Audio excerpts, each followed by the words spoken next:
Hello guys, আপনারা সবাই কেমন আছেন? আশা করি খুব ভালো আছেন। হ্যাঁ, আমিও কিন্তু খুব ভালো আছি।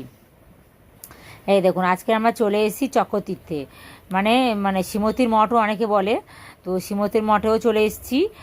তো এই দেখুন, এটা কিন্তু বিশাল জাগ্রত শিব বাবা। এই শিব বাবাটা নাকি 500 বছরের আগে পুরনো। শিব বাবা নিজে এখানে মাটি ভেদ হয়ে এখান থেকে বেরিয়েছে। তারপরে আস্তে আস্তে এই মন্দিরটা করা হয়েছে। তো আজকে আমরা এখানে চলে এসেছি পুজো দিতে। যেহেতু কালকে আমাদের টিকিট, আর দুদিন পরে শ্রাবণ মাস পড়ে যাচ্ছে। তো শ্রাবণ মাসে তো আমরা থাকতে পারবো না, তাই আমরা একবার পুজো দিয়ে এলাম। আর সত্যি কথা বলতে কি, আমরা যখনই কলকাতাতে আসি তখন কিন্তু এই শ্রীমতীর মঠে এসে আমরা কিন্তু পুজো দিই। আমার আমি যখন হয়েছিলাম, মা বলে, বা আমার বোন যখন হয়েছিল, আমার মা কিন্তু এখানে মানসিক করেছিল। তো যাই হোক, মা এখানে প্রত্যেক বছরে পুজো দেয়।